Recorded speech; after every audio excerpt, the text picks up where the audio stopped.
So we now reach one of the more sticky parts of this first half of Romans and following the argument, but this will be a lot easier if we remember two things.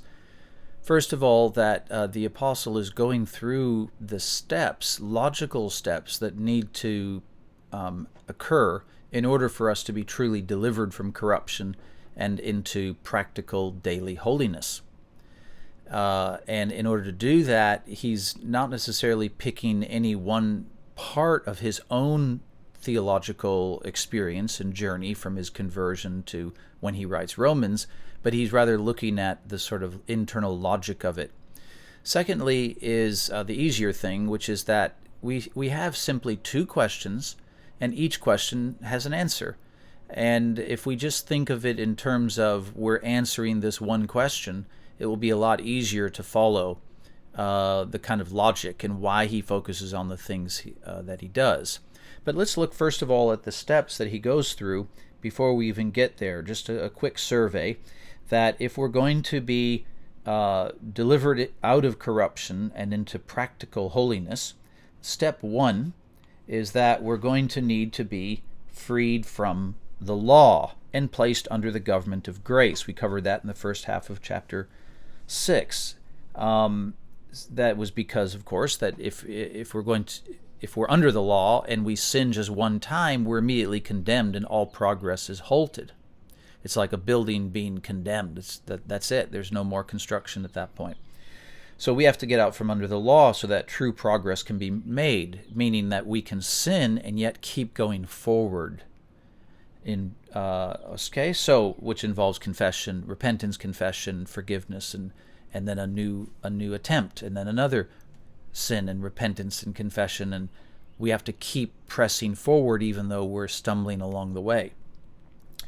Step two is to give us two reasons. Paul gives us two reasons why Christians shouldn't sin while under the government of grace, even though we won't face the ultimate final condemnation as under the law.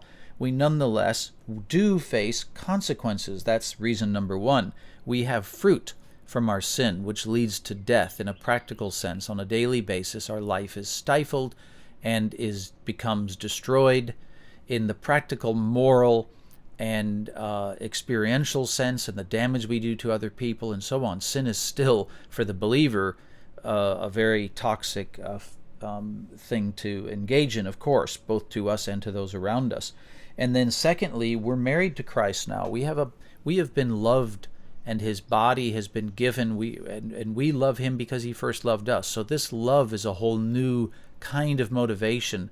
We now know the full truth about the heart and mind of God and his grace toward us, and therefore we should have extra motivation to pursue righteousness on a daily basis. And then now step three, which is what we're covering today, which is understanding the nature and role of the law.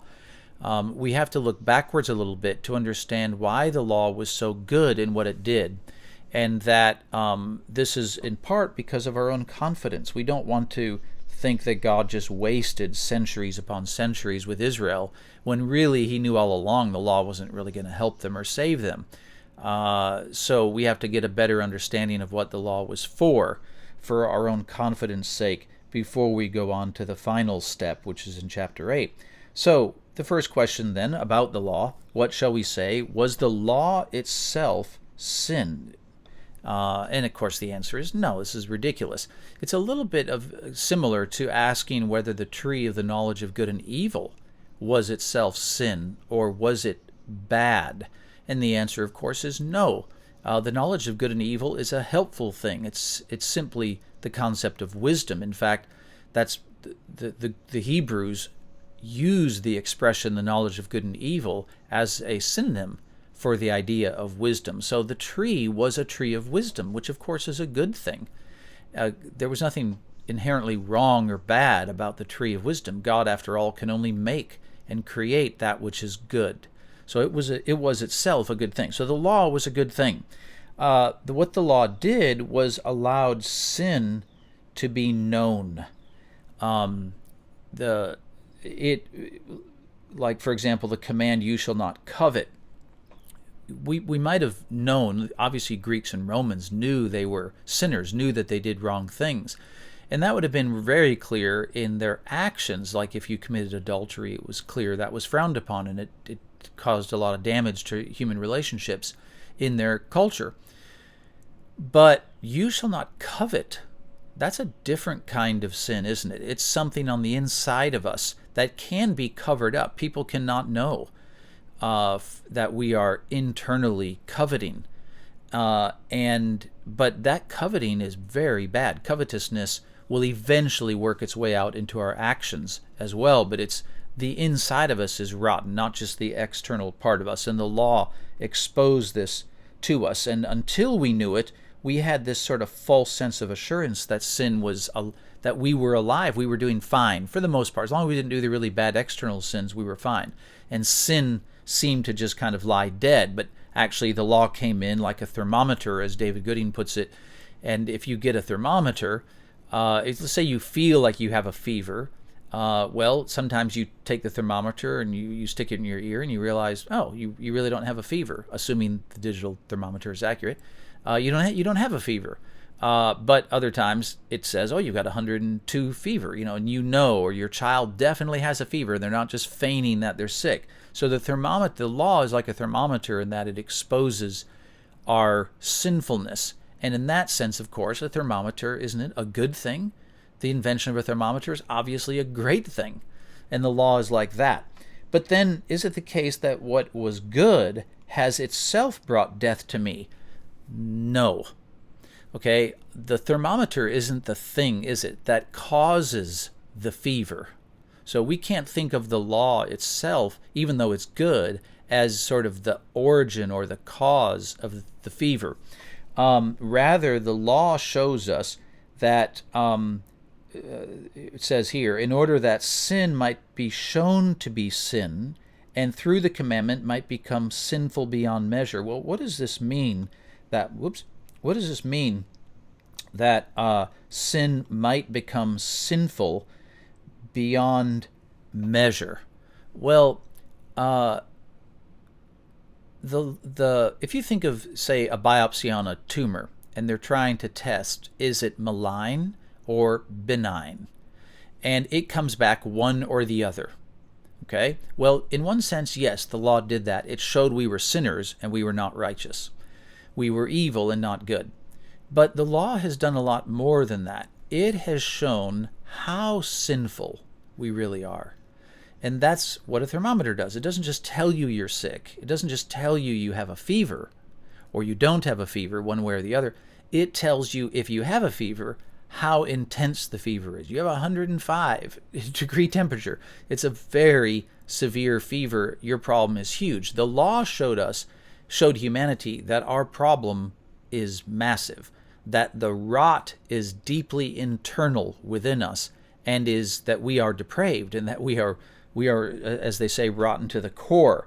And Paul then goes on to illustrate this through his own practical experience, which all of us probably relate to this as much as anything else in the Bible, when Paul says, I do not do what I want, but I do the very thing I hate. Now, if I do what I do not want, I agree with the law that it is good. And notice his emphasis on going through this experience of saying, I want to do what's right, but I find I don't have this power within me to do it. I just do what's wrong.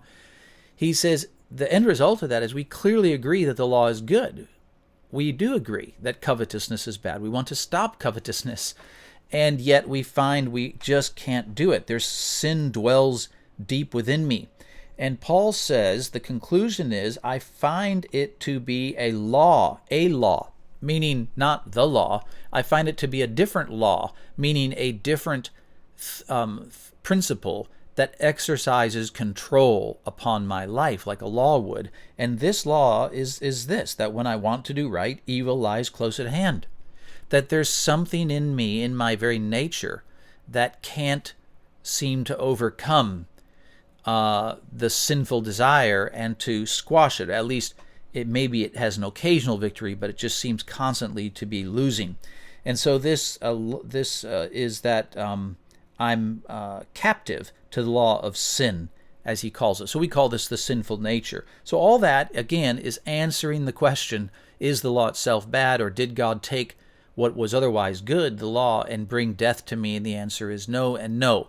Just like I can't take a thermometer, like no parent gives a thermometer, to the child, or rather sticks it in their ear, tests the temperature, and then they say, oh, you've got a fever. So here, take the thermometer and just grind it into your ear for like 10 minutes, and then you'll feel a lot better. It'll take care of the fever. I mean, that's not what a thermometer is for. It's not been given to deliver us from the fever. And God didn't give the law as the way to ultimately deliver Israel from their sinful corruption, or the world from its sinful corruption. All right, so that gets us then to chapter 8. And the question we now have to face is, if the law itself isn't a power that can help curb and control sin in my life, then what is? What will? How, in a very practical way, on a daily basis, am I ever going to overcome sin and corruption and begin to truly make progress in holiness in my mind and in my body? What will that power be if it's not from within me, since my own nature is rotten? So why don't you take up the first 11 verses of chapter 8, and not only so all the way down here to verse 11, and again, not just asking what the power is, but what is the direct effect of this power? How exactly does it go about overcoming sin in my members? So, best wishes, and we'll see you next time.